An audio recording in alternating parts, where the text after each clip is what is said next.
And we are recording again. Welcome back to the Weeknight Mysteries podcast. My name is Yuras, and I am here with my co-host, Rain. Hello once again. Thank you guys for joining and listening. Today we're going to be talking about a case that I ran into. I was doing some reading about some, true crime cases. This one that we're going to be talking about, it wasn't suggested by anyone from the listeners. It's something that I just ran across, and honestly, this one, the disappearance of 15-year-old Mélanie Ethier from Canada is very bizarre because of several reasons. We have several leads that, to me, look like all of them are likely possibilities. I don't know about you, but I don't have let's say an outcome or a theory that I'm leaning towards. Yeah, this one's really tough. I also don't have anything because all of the leads that we have, as you said, they could be it. Yeah, all of them. Mm-hmm. All of them could explain what happened to Mélanie. And all of them are very suspicious. Yeah. So let's talk about Mélanie. So she is a 15-year-old teenager from Canada. She disappeared from a small town called New Liskeard in Ontario back in 1996. Mélanie was an honor high school student. I think she had a lot of let's say involvement after school activities. She was, I think, involved in a lot of dance classes. Oh yeah, I read somewhere that she was a ballet dancer. Yeah, she was really actively pursuing, I think, some sort of a dancing career potentially. She was 5'5" tall. She weighed around 120 pounds, so I would say a very regular physical description of a 15-year-old female teenager. She had brown eyes and long braided black hair, and she was wearing hair extensions. Her mother is Céline Ethier, and she is still trying to find out what happened to her daughter. She is running a Facebook page, and we both checked it out. And Céline, Mélanie's mother, is posting as recent as April 16th. Last week. Yeah. Yeah, and so, she's... Yeah, sorry. Yeah, no, I just wanted to say that Mélanie's memory is still very much alive. And people, her loved ones, and a lot of other people such as us, still want to know what happened to her. Maybe find her even. Yeah, definitely. That's for sure. Mélanie's mom, Céline, she is, as you know, focusing on a single individual. So there's multiple potential culprits here, because it does look like a foul play situation. It doesn't look like this was an accident, and I think... Or a runaway. Or definitely not runaways. So police is also looking at it, I believe, as a foul play case. So Céline is focusing on one person in particular to explain her daughter's vanishing, and we're going to be talking about that person also later on. So Mélanie moved to New Liskeard, the small town in Ontario, when she was 6. She, at the time of her disappearance, she also had a younger sister named Jessie, who was 5 at the time. I found it pretty confusing to figure out if Jessie is actually a full sister or like a half sister. You have any idea? No, not at all. I feel like she's a half sister. Just from the information from the Wikipedia, that's how I understood it, but we will get into it. Now, the interesting thing about Mélanie is that she was only one of 3 black girls in the community. So she was black, and there were only 3 black girls in New Liskeard, low area, and the town is quite small. It has around 10,000 people living there. So I think it's a predominantly white location. Understandably so. Yeah. It's in the middle of nowhere, Canada. Yeah, definitely. So her father is originally from Botswana, and he has no relationship with Melanie. Apparently, as I understand, her mother met Melanie's father while Melanie's father was studying mining in Canada.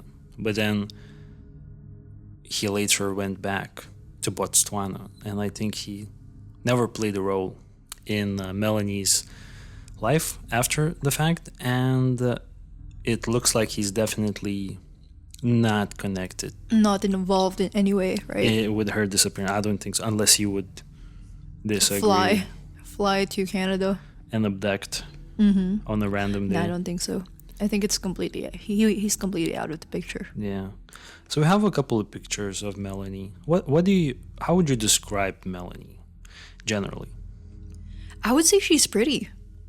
And she's fit. Seems like she's very active. She has a very kind face, like a very friendly face. And that's all I could say, honestly. What do you think? Yeah, she does look she does look like I don't know, like a very fit person. That's my first takeaway, is that she looks quite athletic, actually, to be honest, and makes you wonder, would that play a role in her potential abduction if that was the case? I mean, even if she was fit at that time, she was 15, and me as a woman, I could never fight back to a dude. It depends what kind of man. Like A bigger man. If it's a big boy, If it's a teenage boy, probably. But if it's like a full-grown, big adult, big adult, yeah. yeah, probably not.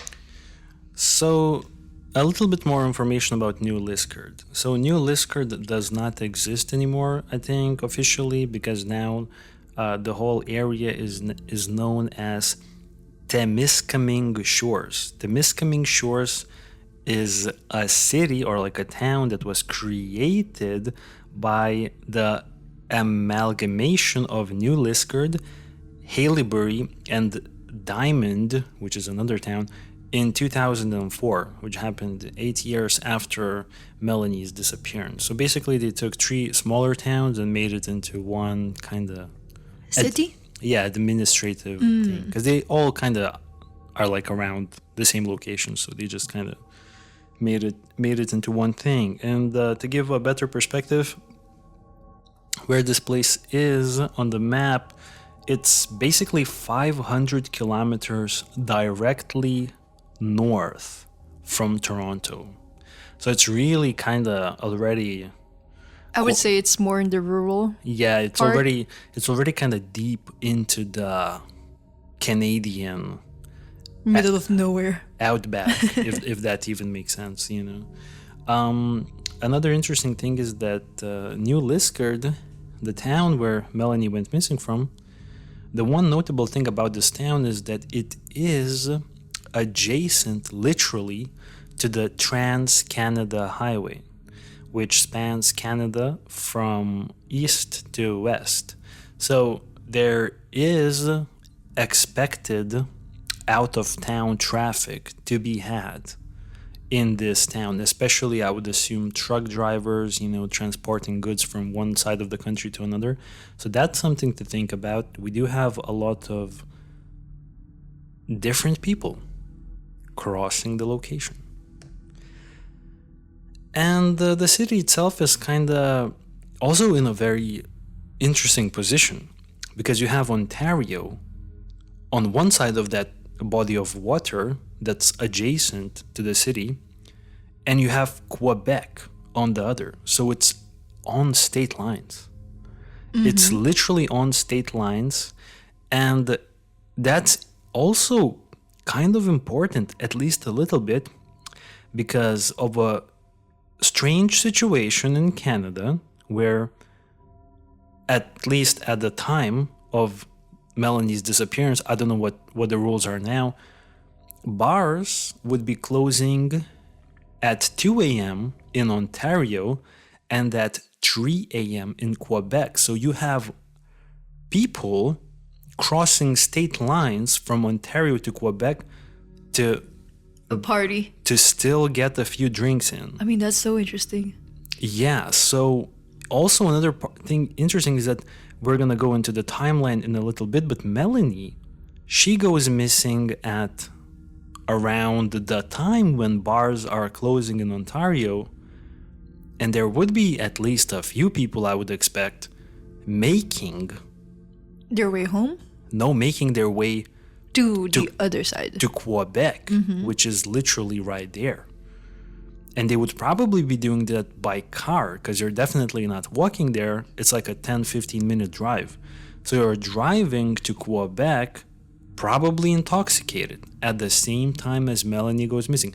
It's a shot in the dark, this theory, but it's something. It's something. We could always explore theories. Definitely. So Melanie was working at the local daycare at the time when she went missing. So this daycare was connected to her high school. She was a very good student, honor roll student, and she was working at 15. That's a lot. I mean, it's unbelievable. I Well- mean, maybe it's normal, but still, like, to juggle all of those things as a student. I don't know. When was your first job? 19. For me, yeah. Also 18, 19-ish, right? Yeah, 18, 19. And then I lasted like 2 months. That's how long I could keep a job at 18. I mean, I was working as I was taking my master's, and I could tell you it was really tough. And so I could only imagine that Melanie juggling everything. Yeah. What kind of a job is a daycare job? What do you think? Maybe she's taking care of kids. She's taking care of kids probably before the school starts and after the school. So that means that she's staying longer after school. From what I understand, yeah. Because I'm asking this only because I'm trying to figure out, is there a chance that this somehow plays a role in her disappearance? Okay, so she's there for a longer time. She's, I think, exposed to more adults because they probably go there to pick up their kids, and she, is responsible for their little children. So I don't know. I'm just once again shooting in the dark here. But does that somehow put her at danger? I don't think so, man. I don't think so, honestly. How dangerous is a daycare? Yeah, and honestly, she was one of the 3 black girls in that community. She was already exposed. Everyone probably already knew about her. If there was racism or if she wanted to stand out, she was already standing out. Oh yeah, definitely. So I don't think being in the daycare would make her stand out even more. Yeah. All right. So yeah, I have some information that she would open up the daycare facilities in the morning, then go to school, return from school, and then help the younger children off the bus and remain until it is closed in the evening. I mean, it's really interesting. As I mentioned before, juggling school and work is crazy. And on top of that, she had social life. She had a lot of friends. And she seems very hands-on with her family as well, taking care of the mom and baking cakes for the grandma, grandpa. Yeah. It's insane, right? I would say definitely an active childhood. Very much so, yeah. Melanie's mother also worked at this daycare, and she was taking college courses in the city of Sudbury. Sudbury is already not part of this general location. It's a little bit out of town. Another thing to mention about Melanie is that she has no known mental illnesses. So there's nothing that we kind of can analyze there. I just have to say, this household seems like a very active household. Melanie doing a lot of things before and after school, and the mom, Celine, also juggling A bunch of stuff. a bunch of stuff. I also read that Melanie was helping out taking care of Jessie, her younger sister, who was 5. 5, yeah. Admirable. Yeah. So let's jump to the disappearance. Melanie went missing on the night of 28th of September 1996. This was Saturday, okay?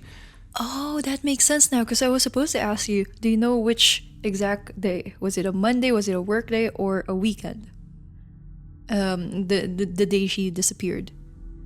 And it's a Saturday, so what you said earlier about the bars made more sense now. Yeah, it's a Saturday. So she started off her Saturday by leaving her home, and she went. This is, by the way, not the evening time. This is still around the morning time. She went to her mom's best friend's house. Best friend is named Sylvie Chartrand? Yeah, Chartrand. Sylvie Chartrand. While at Sylvie's home, she broke her nail, and she was upset. And Sylvie assumed that Melanie is upset because of the financial difficulties that her household has been enduring. One of the interesting things is that her phone service has been cut at the time of her disappearance due to unpaid bills. I don't know why Melanie went to Sylvie's place. Do you have any idea?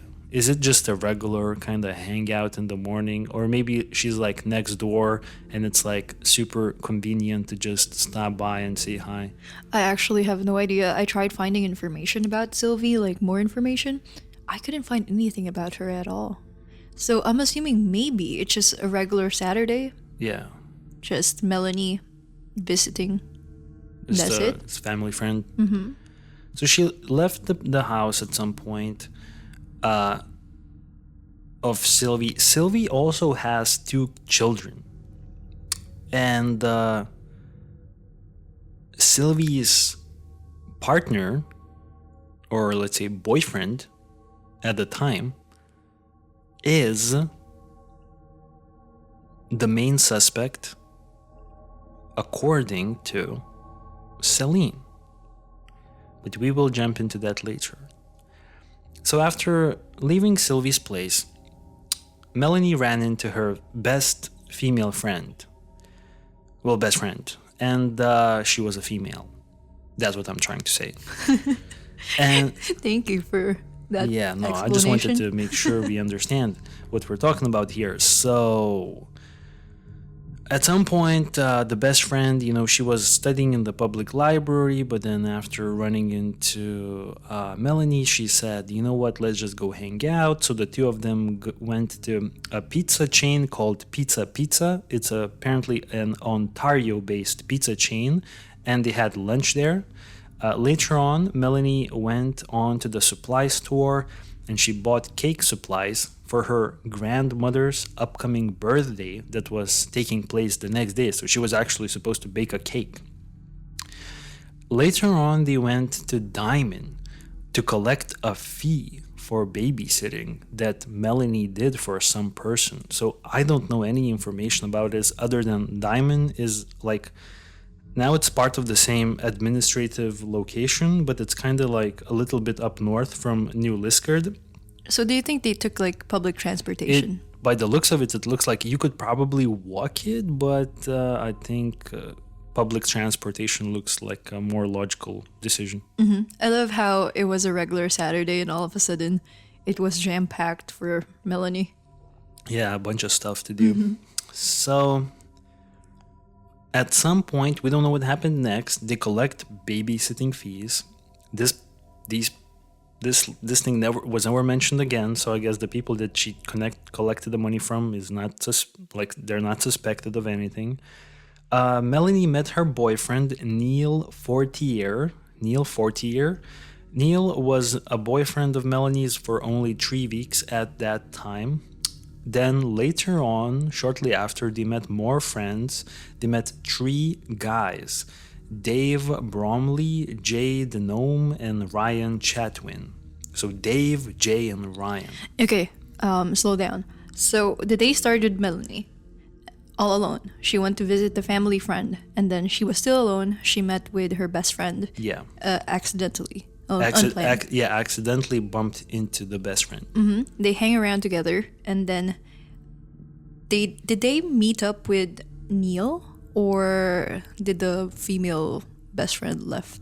No, she was still there. Okay, so there's 3 of them now. 3 of them, and then from 3 it turns Became into 6. Yeah. Oh, jeez. So it's not really known what they're doing for most of the day, other than that the timeline continues from 9 p.m. So then they went to the movie rental store and got the movie, a 1995 film, Sudden Death. It has Jean-Claude Van Damme, and at that point it was only a 1-year-old film, so it's a fairly recent movie. At 10 p.m. the group of 6 people went to Melanie's home, and they intended to watch the movie that they just had rented. However, Melanie's mom, Celine, insisted that they shouldn't watch the movie in Melanie's room because it was too messy. So Melanie decided that they need a new place to watch the movie. So at first they tried to go to one of the boys' girlfriends' house. So one of the boys that tagged along, Dave Bromley, he had a girlfriend at the time named Samia. It's literally Samia Benchabi, dude. That's what it says. So they went to Samia's place, and for some reason Samia was also like, yo, you can't watch the movie right now at my place. But wait, there's now 7 of them. So now they all leave Samia's place. Now there's 7 teenagers, and they all started walking towards Ryan Chatwin's home because Ryan knew that they could watch the movie at his house. So Samia, the newest person of the group, she actually left the group at around shortly after leaving her own home. And she went back because, she didn't want to hang out, I guess. She maybe had curfew or something. So shortly before 10 p.m., the group of 6 teenagers reached Pine Avenue, where Ryan Chatwin lived. And they started watching the movie in the basement while Ryan's parents were sleeping upstairs. So according to witnesses and Ryan's parents, the teenagers did not have any alcohol or drugs, and they were completely clean. It was just literally a hangout, a clean hangout for the teenagers. Around 30 minutes past midnight, one of the boys, Jay the Gnome, left Ryan's basement and he went back home because he didn't, I guess maybe had curfew or something, didn't want to stay up any longer. And then the female friend, the best friend of Melanie, the one that, she bumped into earlier in the day, she also left Ryan's basement. Okay, I'm just trying to keep track of the numbers because there's a lot of teenagers Definitely, here. let's go. Now we're down to 4 teenagers. Well, right now we're down to 5. Right now we're down to Bromley. Right now we're down to Melanie. Let me count. Right now we're down to Melanie, Bromley, Melanie's boyfriend Neil, and another dude. and Ryan Chatwin. Yeah. So now we have 4. We have now 4 individuals at the place. So before we jump into what happened next regarding these 4 people, let's quickly talk about what happened to the female friend that left. The best friend, right? Yeah, the best friend. So she left the home of Ryan Chatwin, and she was walking back home. And First of all, she was from a different town, Haileybury, that other town that's kind of like part of the same administrative unit now, but it's kind of like a drive away. It's definitely not walking distance. So this is the setup, okay? I'm gonna try to explain to you. This female friend, she had earlier in the day arranged that Melanie's grandparents would take her back home to her town. You meant the best friend, right? Yeah, the best friend. Okay. So Melanie's grandparents would take her back home because she was out of town. So she decided to leave the home of Ryan Chatwin early, maybe not to anger maybe Melanie's grandparents, not to keep them waiting for too long. I'm actually surprised because it was already midnight. 30 past midnight to 1. Yeah, and it's interesting how this girl and Melanie, they essentially had to go to the same place, as I understand, but they decided to go at separate times. And I'm very interested in how these teenagers were going back home so late. So late, yeah. My parents would have been so angry. Yeah, for me as well. But at the same time, it's like, don't you find it interesting that Melanie and the best friend, they went at different times? I'm just assuming here that maybe since Melanie, I feel like Melanie maybe wanted to hang out with a boyfriend. yeah, with Neil more. With more, yeah, or And something then like and then that. the best friend was like, I really need to go home. I need to go home because maybe her parents were like expecting her And also grandparents. yeah, the grandparents.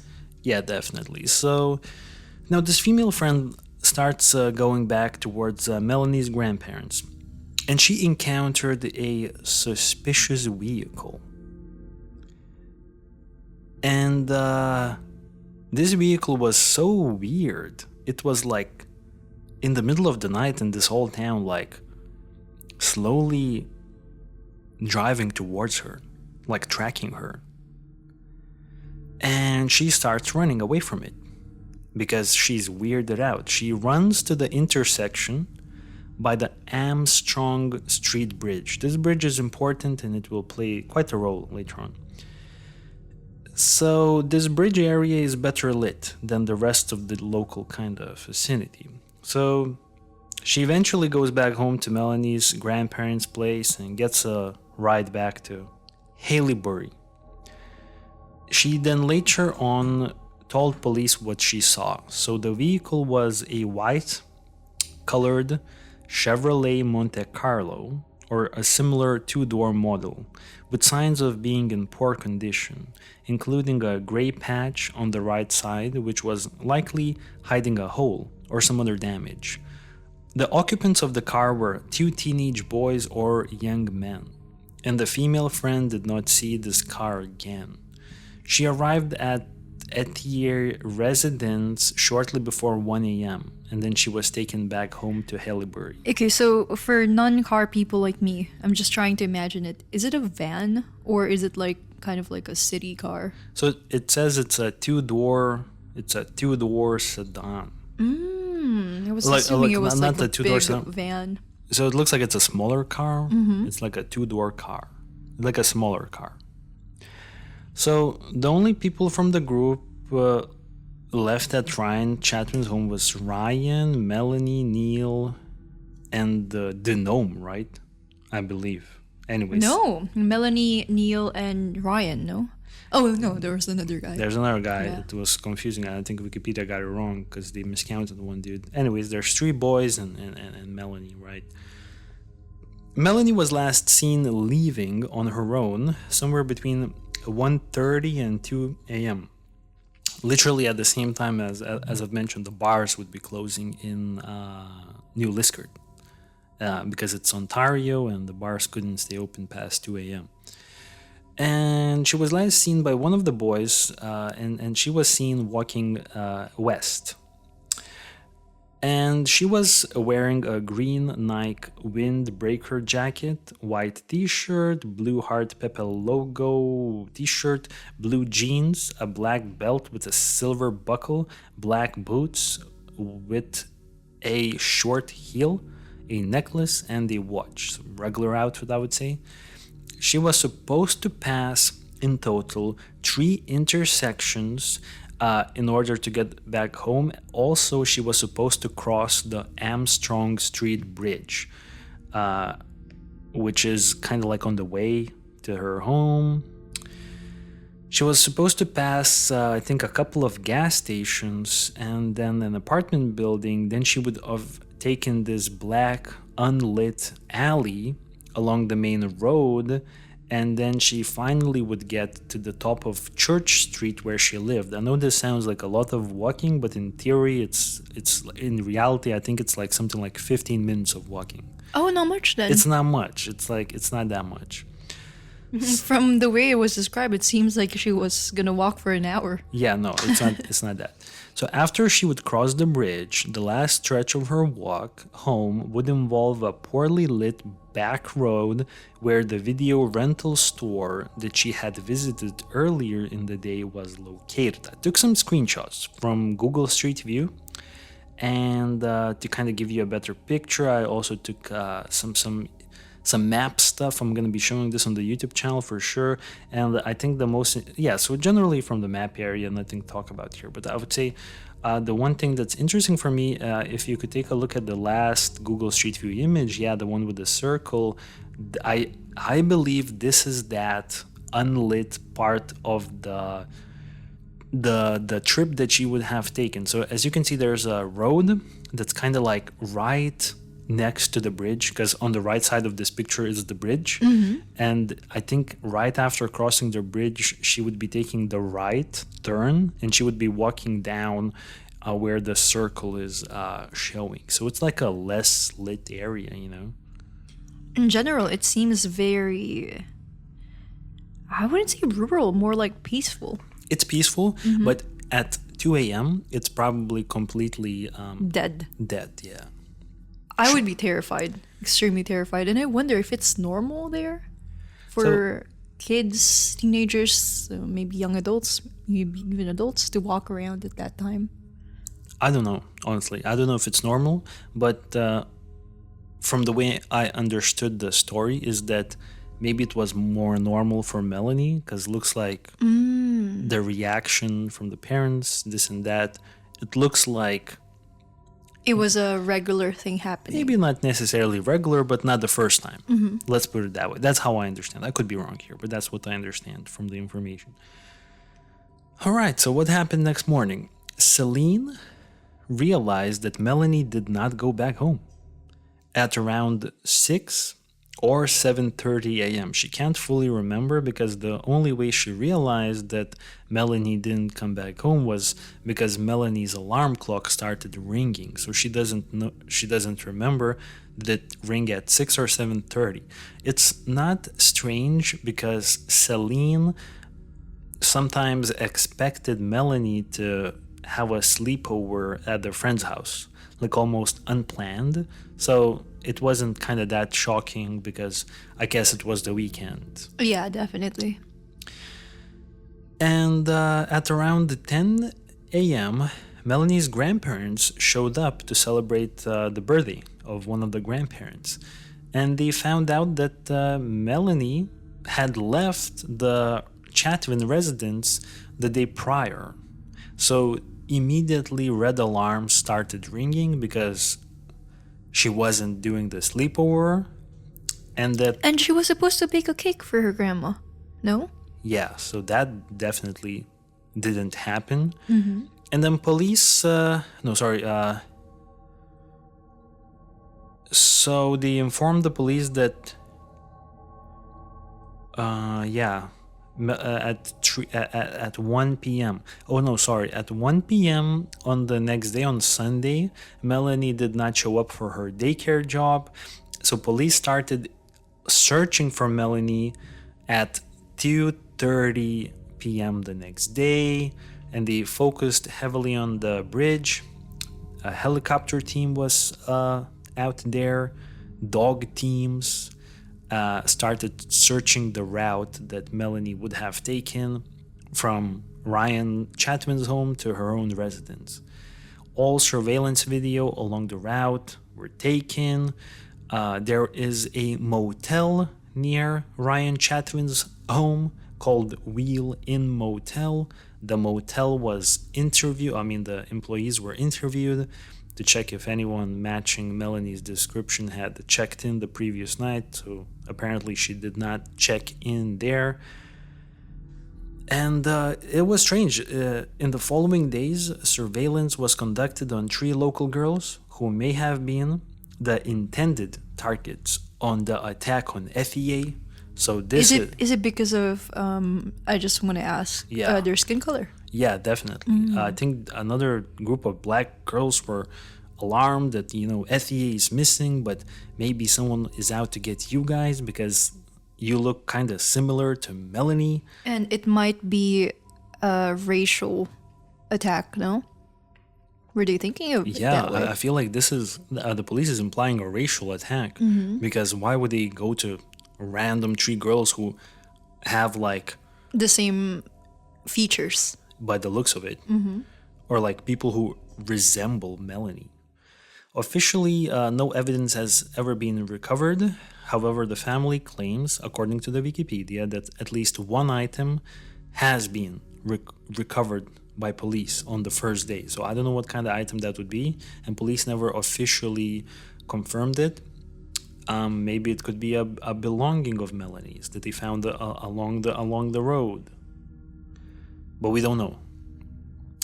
And over the course of the investigation, hundreds of suspects have been interviewed, and hundreds, we're talking about multiple hundreds of suspects, so many people. A couple of years later, on the 26th of April in 1999, another search was conducted on the Dawson Point area to the east of New Liskeard, which had previously not been investigated. They found nothing there. In the summer of 2000, police seized materials from a landfill in another town called McGarry, with nothing materializing after that seizure of materials. And Melanie has never been seen again. What do you think? I'm thinking, could there be a chance that she fell over the bridge? Something like an accident, but then again, the next day they started looking for her with the focus on that bridge. So if she actually fell over that bridge, she would have been found, no? By the sound of it, yeah. So when Melanie disappeared so bizarrely, there were sightings of Melanie. There were sightings reported to the police, all kinds of sightings. And I would like to walk through the sightings to see if they make sense, okay? So, a sighting of Melanie has been made public, one of the sightings in 2010. So it didn't actually happen in 2010. It was only released to the public, information. An eyewitness sighting of Melanie was made public in 2010, according to the witness that saw her. She, the witness, was a female, and her husband, the two of them, were actually driving across the bridge when both of them spotted a teenage black girl walking south on the eastern sidewalk of the bridge. The night was clear, and they saw no vehicles or other pedestrians on the bridge. At the time of this sighting, the girl was closer to the north end of the bridge. The witness commented that the girl seemed too young to be alone at night, but was walking unbothered at a normal pace, while her husband remarked that he was not aware that there were any black girls in New Liskeard in general. The tip was not properly logged into police records and would not be investigated until the 2000s. So it's a mistake by the police force for not taking a look into this earlier. But this sighting doesn't necessarily give us anything suspicious. I do think that this was Melanie. because there were only 3 black girls in the town. So what are the chances that it was another black girl on the bridge? I would say that it's definitely Melanie. It's definitely Melanie. And this is important for us. You know why? Because this tells us that Melanie made it to the bridge. And to whatever happened to Melanie happened between the bridge And the dark alley. and the home, which she would have to cross that dark alley. So I think the dark alley looks like a very likely place where something wrong happened. Wait. So she would have crossed that bridge, right? And then she would have turned right to the dark alley, and somewhere there is her home. Well, she would cross the dark alley and then she would go on Church Street. Oh, another street, okay. And then she lived at the end of the Church Street. So would you say she was closer to her house before she got abducted? Based on this witness account. Well, she Or was like maybe halfway there. I would say she's maybe more than halfway there. By the looks of it, she's more than halfway there. So she's already kind of like getting close. Yeah, definitely. I just looked at the map again. Looks like she's definitely more than halfway there at that point. So something happened literally right next to her home almost, you know. Yeah, you're right. I have a feeling that whatever happened to her, it's not on the bridge. Might be too exposed. The bridge was a very lit area. A second witness came forward in 2008 to state that they had seen Mélanie Ethier on the bridge that night. According to the witness, they had been at the King George Tavern, located 2 blocks from the south end of the bridge, until around 1 a.m., when they picked up food and coffee at a nearby restaurant. As they were being driven home by their friend, the witness spotted a girl near the midway point of the bridge around 1:45 to 1:50 past midnight.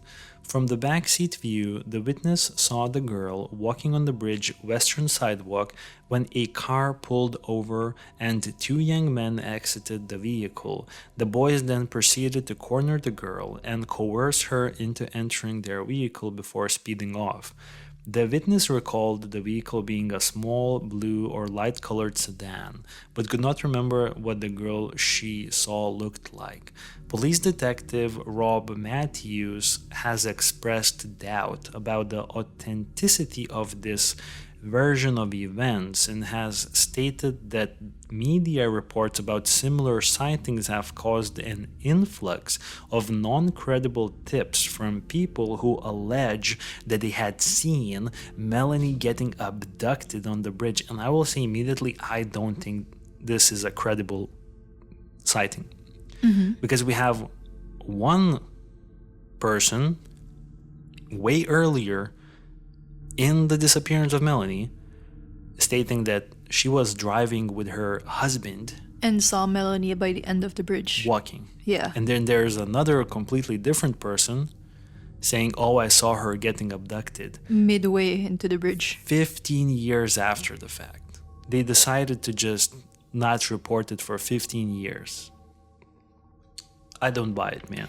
Yeah, me too. This seems a little less credible than the first one.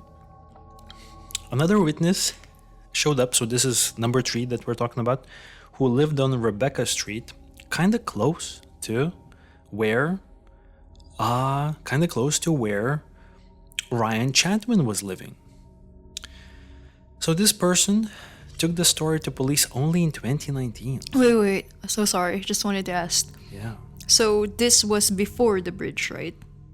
Yeah, Ryan Chatwin's place? Yeah. So Melanie, or this witness, whoever she was living Close to Ryan Chatwin's. close to Ryan Chatwin's, and then if Melanie was walking home, she would have passed that house earlier than she would have crossed the bridge. Yeah, Okay. I think so. Or I don't even know if she would have even passed this house on the Rebecca Street. It's just that it's kind of close to where Chatwin lived. So This is an interesting sighting because this is interesting to me. So this is 20, they come out there 24 years later. Nevertheless, the sighting doesn't look fabricated at first glance because the person was a female who came out here 20 plus years later to report something.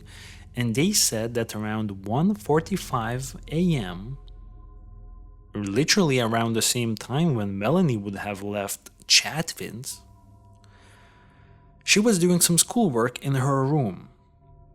So I don't know if she's a teenager or if she's a teacher. I have no idea.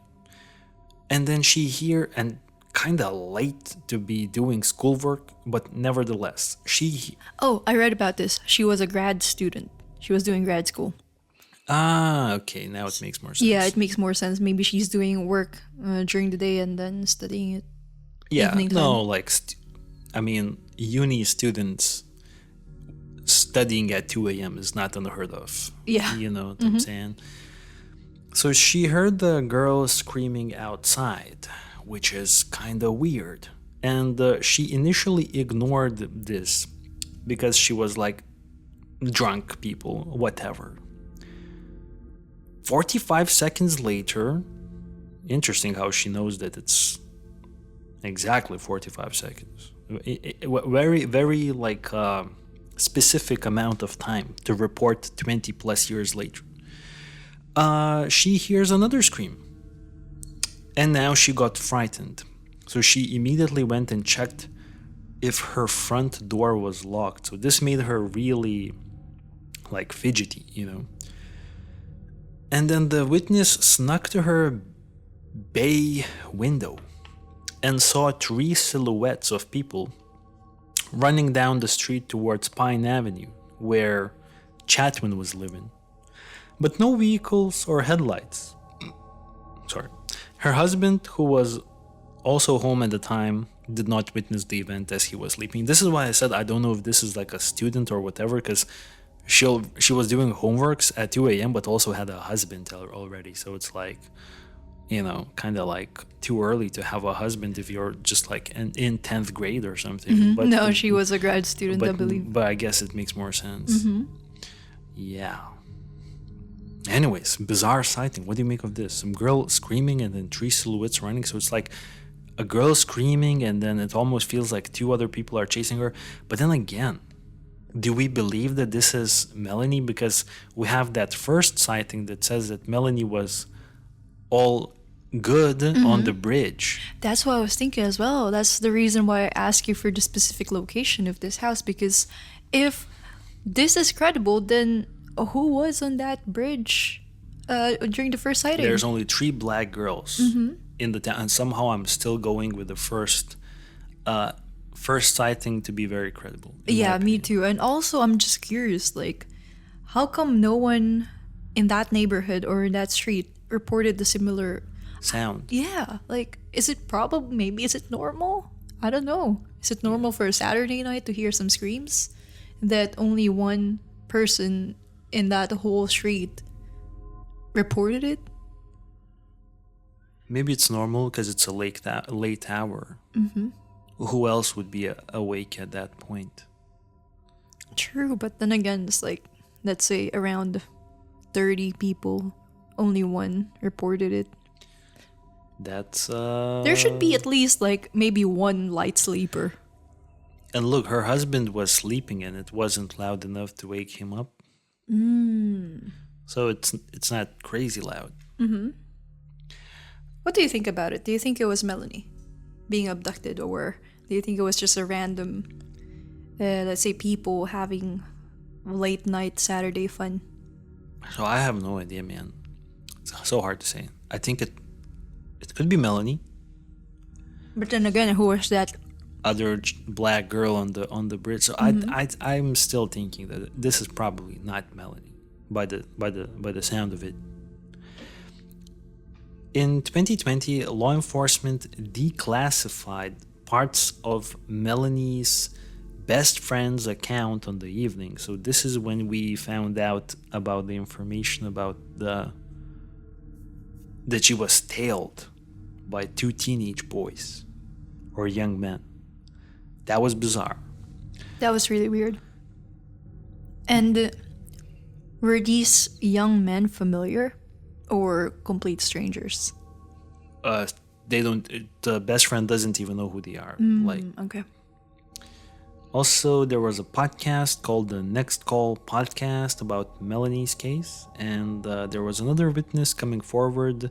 A listener of the podcast came forward in 2021.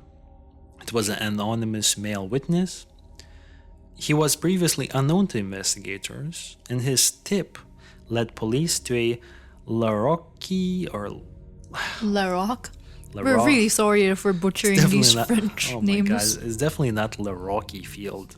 It's La Roque or something field. Maybe just LaRocque. La Roque. Definitely not La Roque. LaRocque. La Roque Field in North Cobalt, roughly 10 kilometers from Melanie's last known location. Police surveyed the site with assistance of search dogs and drones.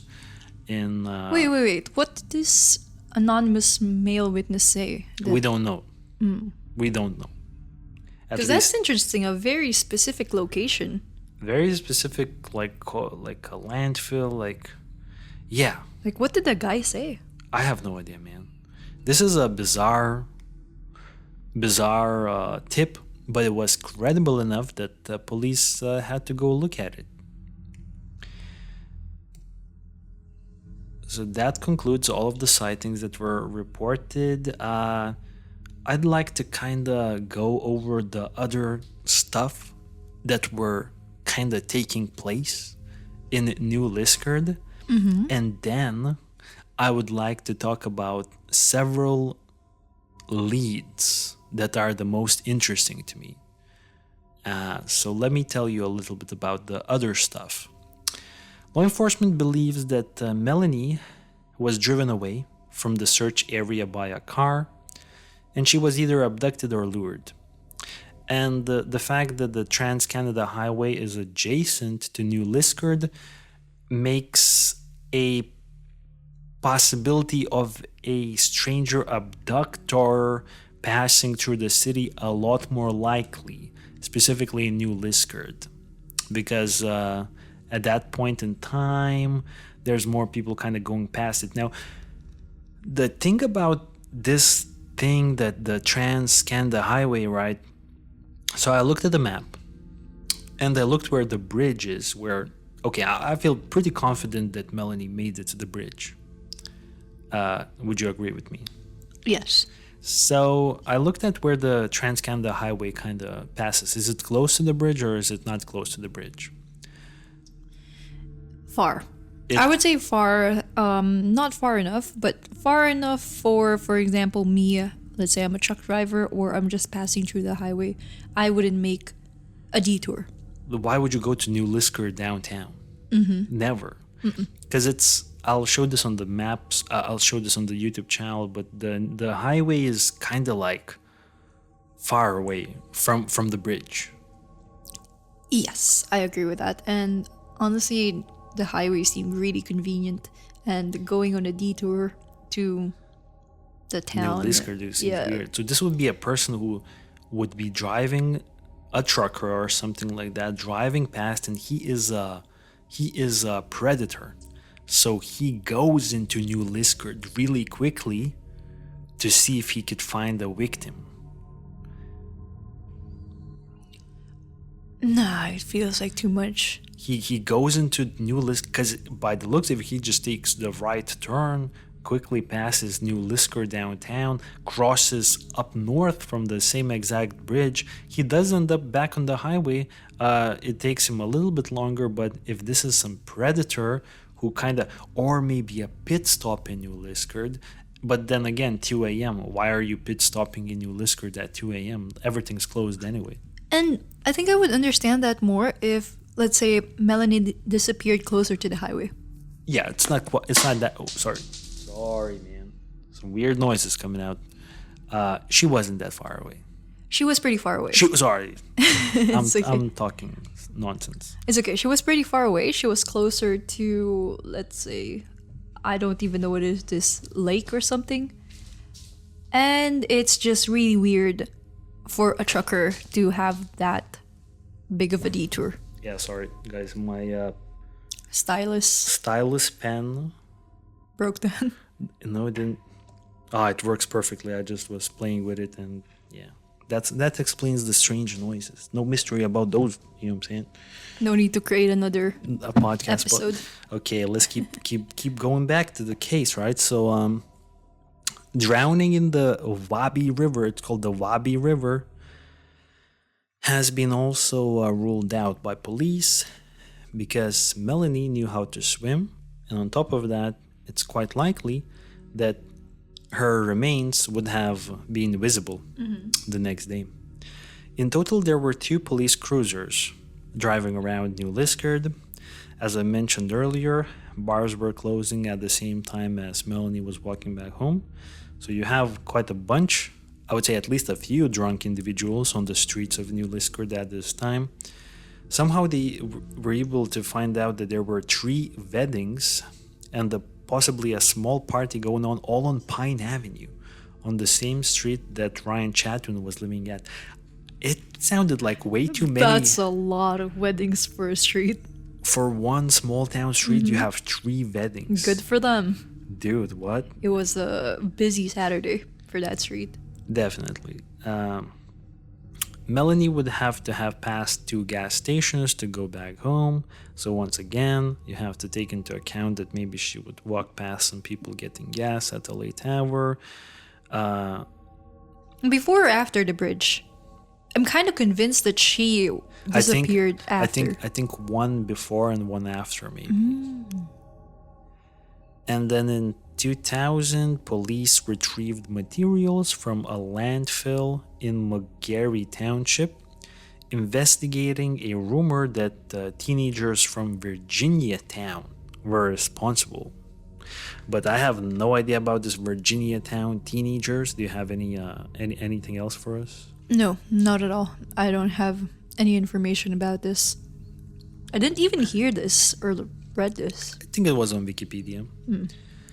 And then, the other thing that it's worth mentioning that white supremacist groups were active in the area in the 90s. And Jessie Ethier, Melanie's younger sister, had to even switch schools because of that reason.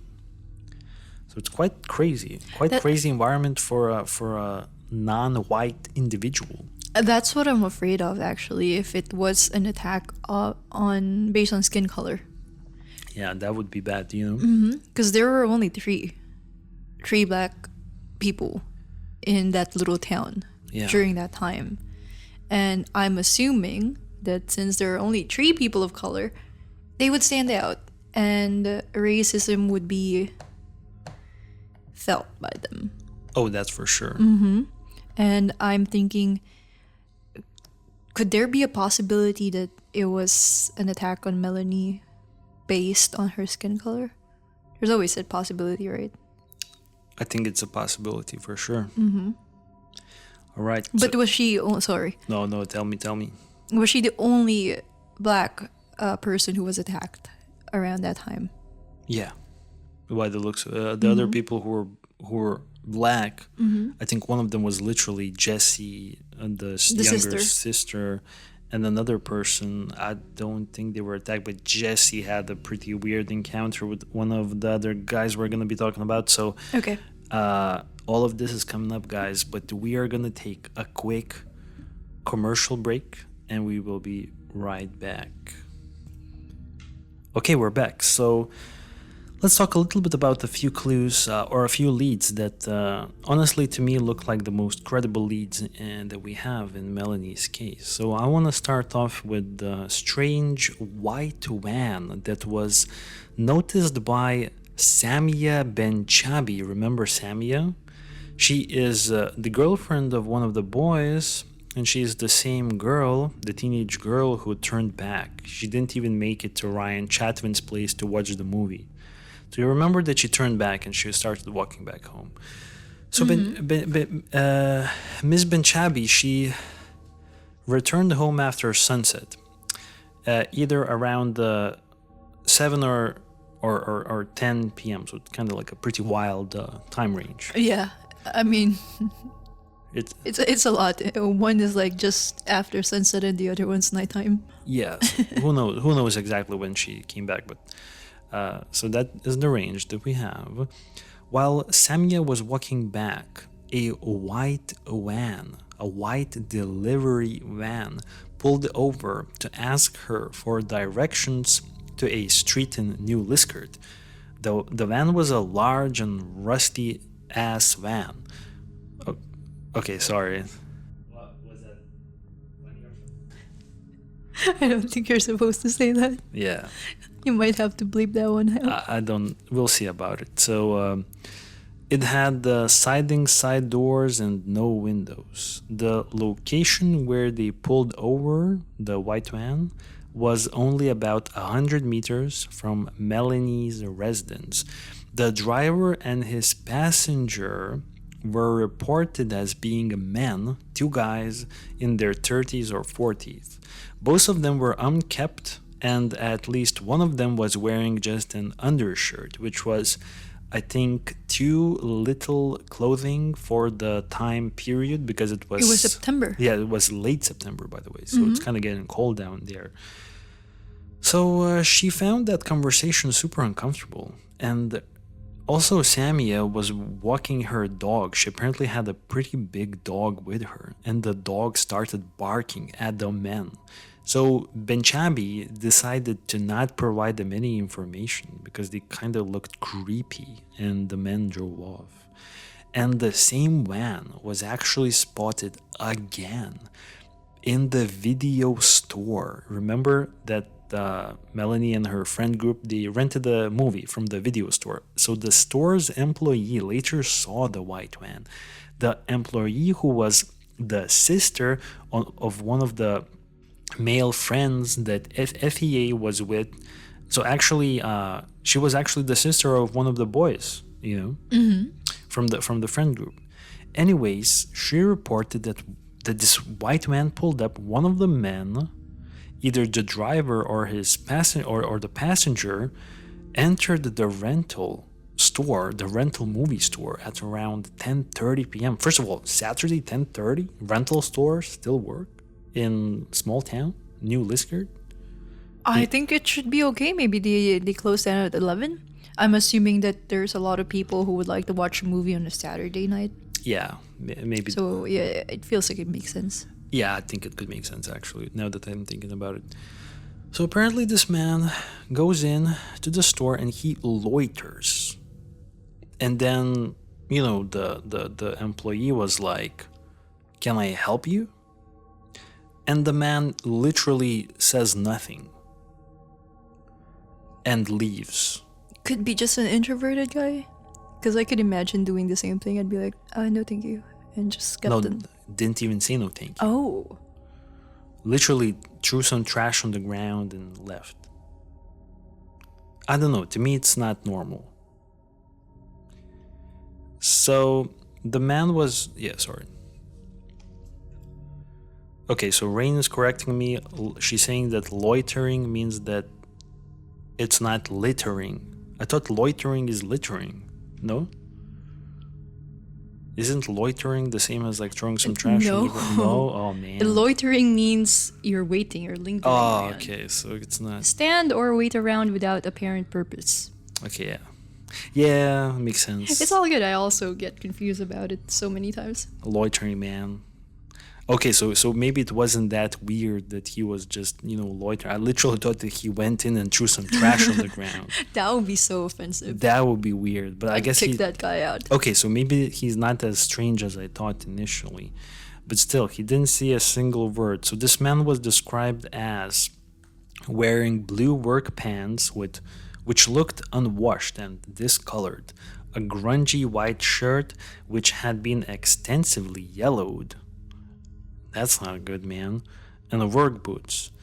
He was described as being of an average build with dirty blonde hair, in his mid-40s, standing between 5'8" and 5'9". The girl described the van as a beat-up white utility van with no signage and was unable to inconspicuously, inconspicuously take down the license plate number because it was parked in a dark spot. After the man left, the clerk, who would normally walk home on a regular basis, felt threatened by the stranger's odd behavior, and by the time the store closed at 11, she called her father to pick her up. And Honestly, yeah, sorry. police did not question the clerk until 2020, almost 25 years later. I could imagine a construction guy, a builder, maybe a plumbing guy or whatsoever, really tired after a long day of work on a weekend, just want to watch a movie. Yeah. That's what I can imagine. I could see that happening. Yeah. Dirty clothing, dirty shirt and all. Seems like someone who's been doing construction. Raggedy white man. But then he made the employee so uncomfortable that she had to call her dad. Yeah, now that's weird. Let's jump to another lead. The Michael Lafernier, Robert Golet, and Gregory Kirk lead. So I'm gonna talk you through this one. I'm pretty sure you've heard about it, right? Okay, so let's kind of go over here what we have. So this is an interesting lead in the case. In April of 1996, so a couple of months before, sorry, not a couple, 6 months. 6 months before Mélanie goes missing, a 47-year-old man, Louis Gauthier, had been murdered in the town of Tornlow. Yeah, probably Tornlow. Which is 20 minutes north of New Liskeard. He was murdered, this 47-year-old man, by two minors, Michael Lafernier, who Louis Gauthier, the victim of this murder, had been engaging in sexual relationship, which was a homosexual relationship. It's a normal word, it's not a bad word, come on. No, relax. I was supposed to say but then again, our listeners might interpret it in a way that I'm pertaining to the homosexual relationship. No, the predatory thing. The fact that this guy, one Louis, was a minor.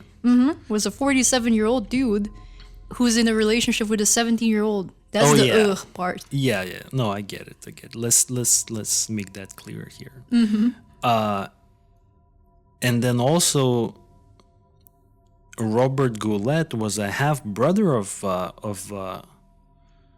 Michael Lafernier, and they killed the man. And they were both helped by their older uncle named Gregory Kirk, who planned the attack. I'm just completely assuming here, but it seems like there was maybe an abuse happening. And that's why Michael, Robert, and Gregory, the family, decided to just end Louis' life. Yeah. So I don't know exactly what happened there, but that is the information that we found online. So Gregory Kirk, at some point later on in the year, back in 1996, suspected that the half-brother of Michael Lafernier, Robert Golet, was actually drawing too much unwanted attention to the family, and that he had actually informed the police of the murder that they've committed. And then shortly before Mélanie went missing, shortly after Mélanie went missing, a couple months later, Robert Golet also goes missing in New Liskeard on the 6th of November. So it's literally just less than 2 months later. And police suspect that Robert Golet was then murdered by Gregory, Rick, and Michael Lafernier because Robert Golet was potentially drawing too much attention to the murder of Louis Gauthier. 47-year-old dude. Yeah.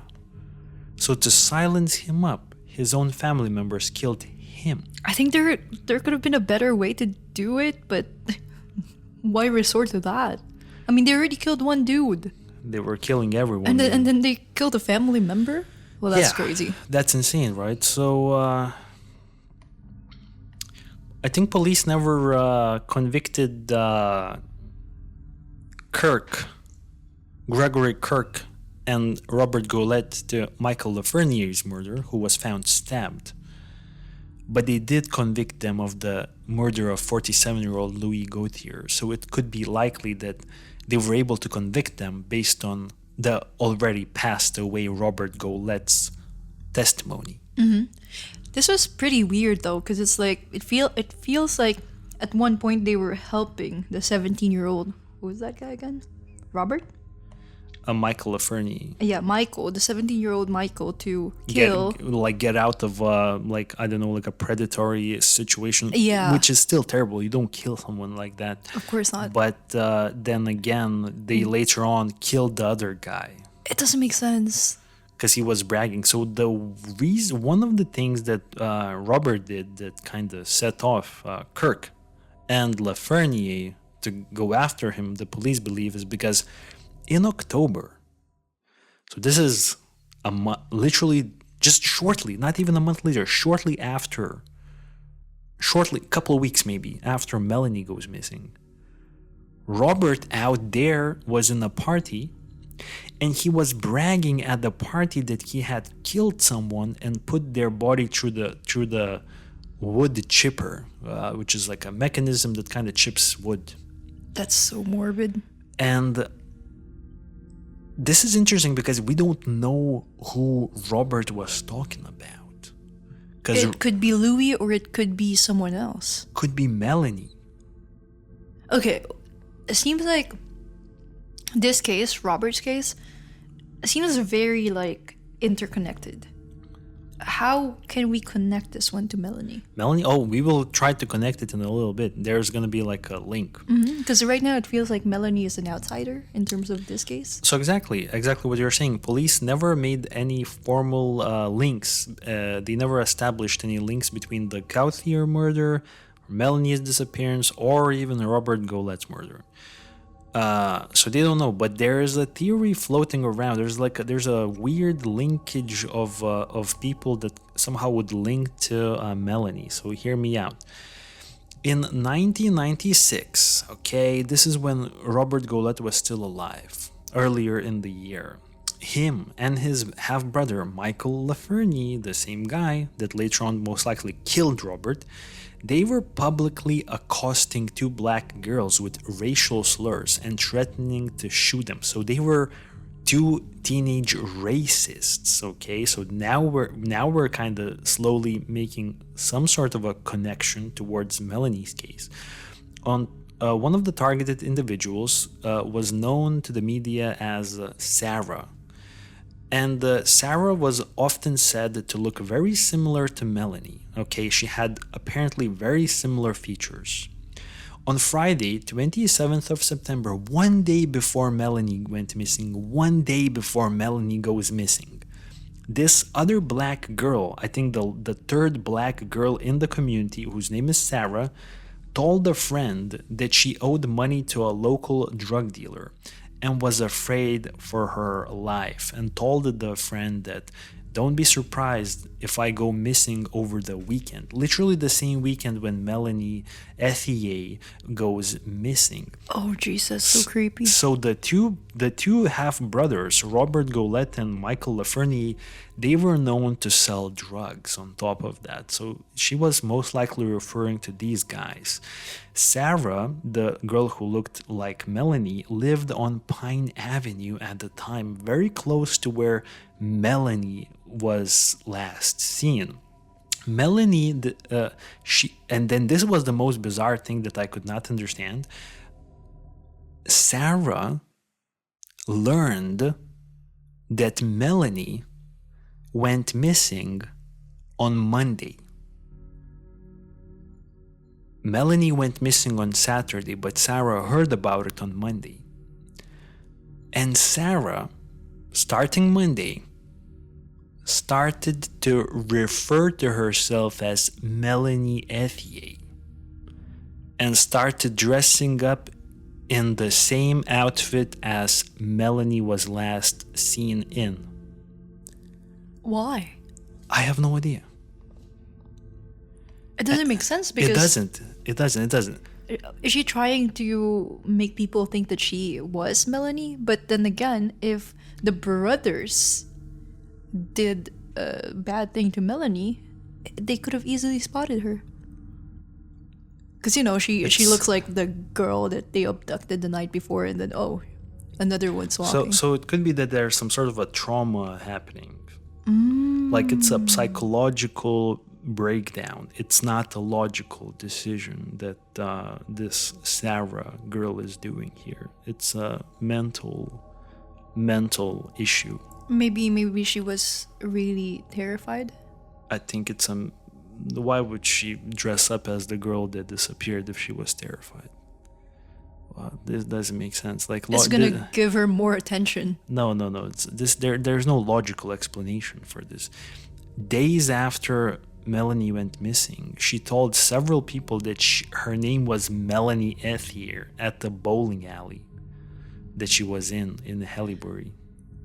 That's awful. She would make the whole case more complicated, and she would give hope to Melanie's loved ones, like, oh, someone saw our kid in a bowling alley. She's completely okay. But no, it wasn't her. It was someone pretending to be her. Sarah moved to North Bay sometime after 1998, and she appears in school books in 97 and 98, blah, blah, blah. Then she later went to live in Vancouver, and she cut ties with her family. So it's just Sarah, another black girl from New Lisker, just kind of like looks like she's for a moment there spiraled down mentally, it looks like, and then later on in life cut ties with her own New Lisker family. I don't know what's happening, dude. Something odd.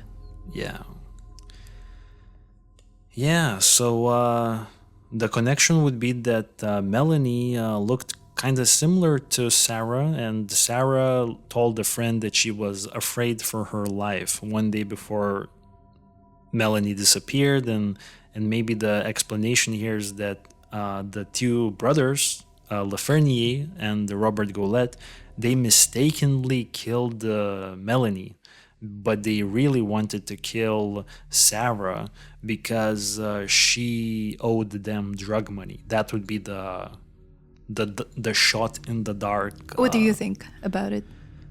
I think it's quite I would say it's plausible, but I don't necessarily think that's what maybe happened here. But I think it's plausible. And then let's jump to another bizarre moment here. The fact that there's another Mélanie Ethier in the same town. In this New Lisker town, there are two Mélanie Ethiers. There are two Mélanie Ethiers, two girls with the same name. Okay. Just we have the victim, Mélanie Ethier Nadine, from our case, Nadia. Mélanie Nadia Ethier. Yeah, okay. Who is the victim that we're talking about. And there's Mélanie Louise Ethier, a 1 year older girl who was white and looked completely different from Mélanie, other than she had the same name. So police, after Mélanie Ethier went missing, police actually found her, and they told her that we believe there's a chance that due to mistaken identity, Mélanie Nadia Ethier was targeted, but you could have been the intended target of the attack. How crazy. Okay, what did Mélanie Louise do? What did she do to make her a target? So she was... Okay, so they interviewed her, right? They interviewed Louise Ethier. And I'm trying to find this information. I know it's here. Is it in a 2020 interview? Yes, thank you. Number 12. Yeah, sorry. In Okay. a 2020 interview, she recalled that police were interested in her friendship with another student who was actively dating Michael Lafernier and suspected that the two brothers, Lafernier and Robert Golet, may have believed that this girl, Mélanie Ethier Louise, knew about their criminal activities. So they would want to kill her to silence her, which Oh is, my gosh, but you're it's so a far, connected. but it's a far stretch. I'll tell you why. Because why are you gonna try to kill someone who may know something? Are you literally then trying to kill the whole town? True. Like at that point, you need to kill everybody. But it's so crazy though. It's so crazy that there was a person who kind of looks similar to our Melanie, Yeah, it's who was connected to those psycho brothers, and then there's another one who doesn't look completely like Melanie at all, but has the same name had the same name, and also is connected. Yeah. What the and, hell? And this Melanie with the same name, she actually talked to Lafernier. She talked to Lafernier in a park close to her home at some point. Oh, and on top of that, get this. This is not the last connection. This is going to blow your whole mind right now. This is going to blow your mind. Mélanie Ethier Louise, mom's cousin, is Louis Gauthier, the man that the two psycho brothers killed. Oh my gosh, In it's so April. connected. So this same name girl has an uncle, no, not an uncle, her mom's cousin. So it's her second uncle, I believe. Her second uncle was murdered by these two By her friend, basically. psycho brothers. And she shares the same name. As the girl who also went missing. So, long story short, how would two dudes completely mistaken a white girl for a black girl? Like, how would they do it? Because let's remember, the victim of our case has no connection to the psycho brothers. She doesn't. I think there's a higher chance that they could have mistaken our Melanie to Sarah. Sarah, yeah. But how would that work with the other one? Well, how police explained is that maybe the psycho brothers asked someone else to kill a Mélanie Ethier, and this person was like, okay, who is Mélanie Ethier in New Liskeard? And they were like, oh, it's this black girl. Crazy. But I don't think so. This feels like a stretch, but Such at the same time, wild the theory. connection is so wild. To me, this one is a very wild theory.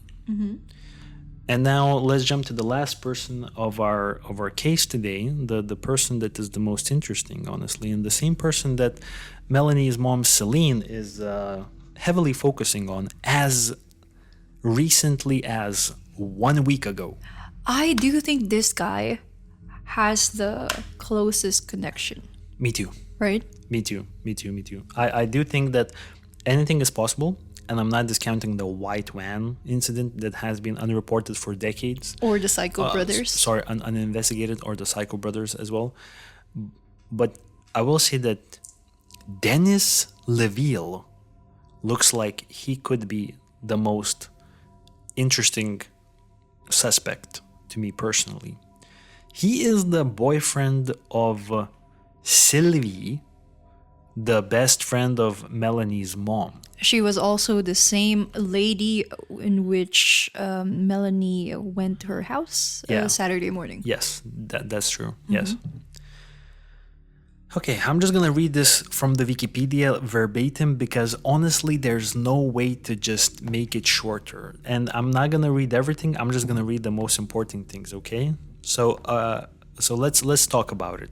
Dennis Leville. Why are we talking about Dennis right now? So he is a friend of the Ethier family, Dennis LaVille has been suggested as a likely suspect in the case. Dennis was in a long-term relationship with Sylvie, best friend to Melanie's mom, and they remained in a relationship for 37 years until Dennis died in 2016. So despite all of the suspicions against Dennis, Sylvie, the best friend of Melanie's mom, was still in a relationship with him. So I don't know if they were best friends after Melanie went missing.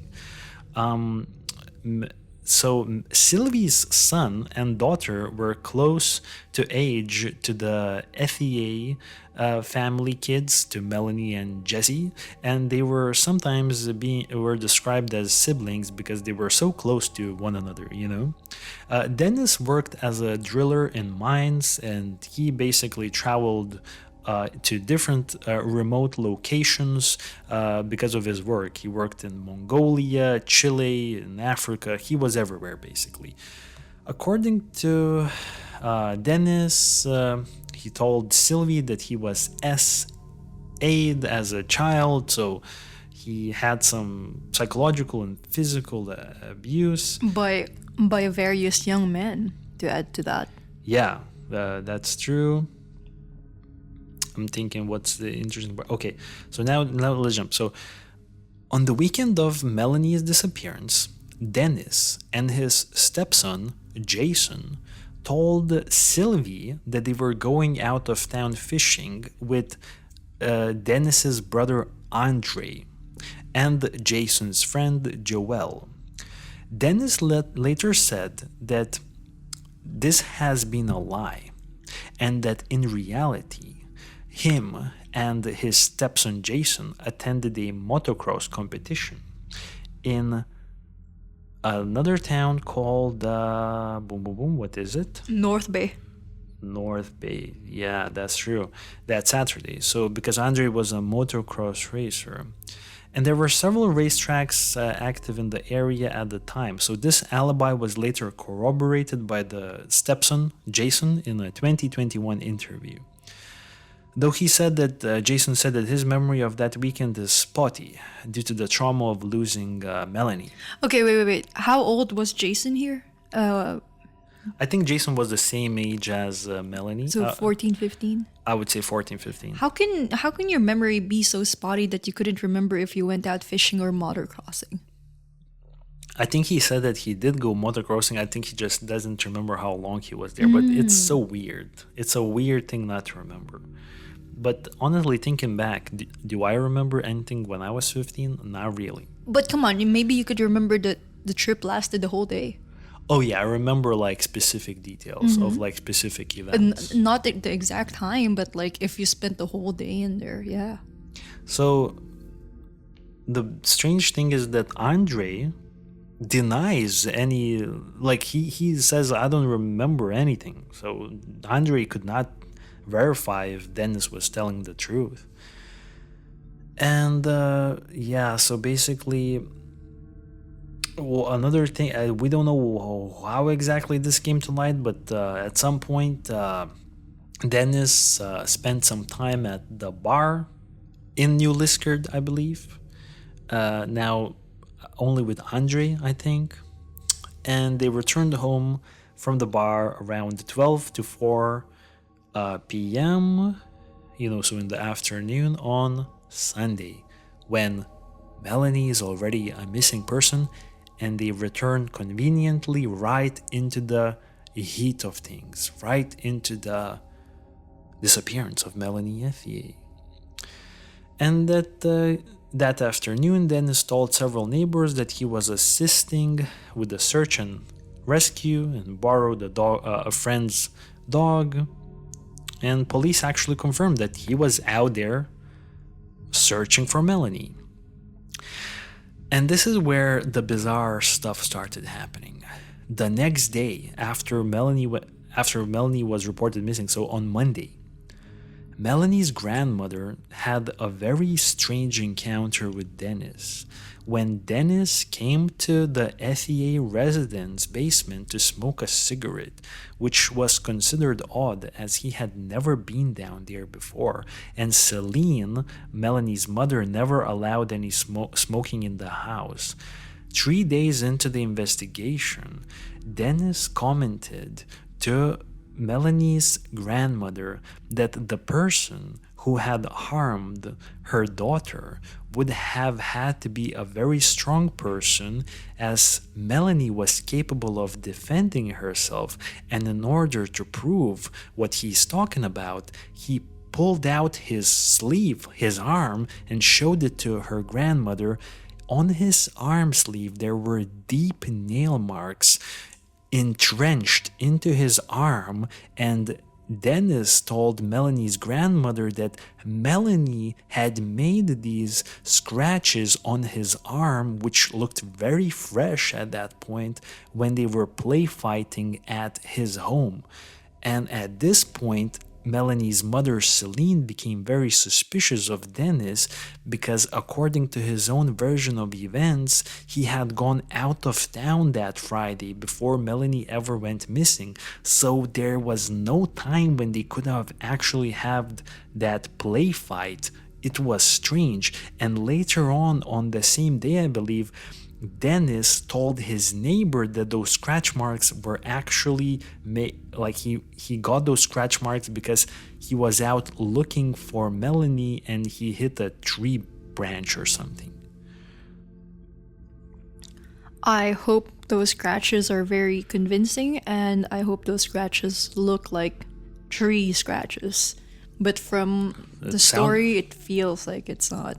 It sounds like it's nail marks. And he told the grandmother, these are your granddaughter's scratches From play fighting? From play fighting. Why would you play fight with a teenage girl that you're not connected to? And your deep scratches. Apparently they were they knew of each other. They knew of each other. Well, he was at Sylvie's. He was living with Sylvie, and Melanie was a lot at Sylvie, so they knew each other. Yeah, but it's just very suspicious to play fight with a teenage girl. Oh, for sure. So when they pressed Dennis about this, he told Melanie's mother, Celine, that he had seen her daughter working as a stripper in a different town, Notre Dame du Nord. And this was later found out that it was a different black girl there who was kind of like similar to Melanie. I don't know, he's making these interesting comments. He's making a lot of comments that make it seem like he's not really that close with Melanie, when apparently he's close enough to have a play fight with her. Yeah, definitely right. It's so weird. On top of that, Dennis had a long history of making advances against minor girls. Not everyone in his life was aware of the extent of his behavior. His partner Sylvie was aware of at least a few occasions on which he had made advances towards his daughter's friends. What? Yeah, the younger daughter's friends. And some friends knew that he was a pedophile. Lionel Martel, who was... This is so bizarre. Lionel Martel, who was this guy's... what's his name again? Dennis. Sorry. Lionel Martel, who was Dennis's best friend at that point... I'm trying to find the... I'll try to find it. I just have to explain the physical appearance of this Dennis guy. Imagine a rip-off version of Tony Soprano. Real rip-off. From Timu. And if you guys try to search Tony Soprano villainous train station, you would see a huge statue of Tony Soprano, and it looks more like Dennis. Oh yeah. Good point. Yeah, I'll include that in the YouTube. It's kind of funny. In Lithuania, we have legit Tony Soprano at the train station, like this huge monument to Tony Soprano for no reason. Mm-hmm. And he looks more like Dennis Levy, Leville? Laville, sorry, Laville. Laville, yeah. So Lionel Martel, Dennis Laville's best friend, later told the media that he had warned Dennis to not make SA advances towards teenage girls, and that later in life, Dennis would occasionally, under the influence of drugs, mention Mélanie Ethier and another girl with a weird name.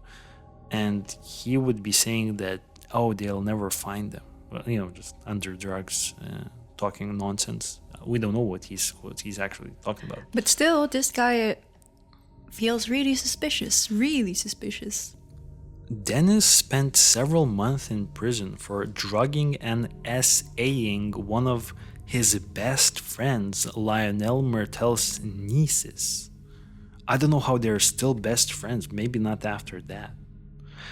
Though he had lied about his whereabouts after being released and told his best friend Lionel Martel that he had been working on his uncle's farm in Alberta. So I think he SA'd his best friend's niece, and then his best friend didn't know about it, but then when he returned from prison, he was like, oh, I was out of town. I was never in prison. I think this guy is really shady. Stephanie Chartrand, Laville's daughter, has said that it was very apparent that he was a predator for underage girls. His own daughter said that it was very apparent. And as a teenager, she would have to check in on her friends to be sure that they made it home if he had given them a ride home. Why would you even let them go on a ride home with this guy? What do you think about that? I have no idea. Did you even catch what I was saying? No, because I was reading one part of this. Okay, so no, listen. Stephanie Chartrand, Dennis's daughter, said that it was very apparent that he was a predator, and she would have to check in with her friends after Dennis would give them a ride back home if they made it back safely. Why would you even let your father drive them back home if you knew he was a predator? I guess maybe it wasn't as known. Maybe it was apparent for the daughter, but it wasn't apparent to the community. And maybe the daughter, of course, she doesn't want the community to look down on her father. But now she's now believes that he's potentially responsible. Of course, So she's older. She has more opinion about it, and I could see how she would check on her friends subtly. Yeah. Like, not to make it seem like my father is a pedophile. Yeah, definitely. But still crazy.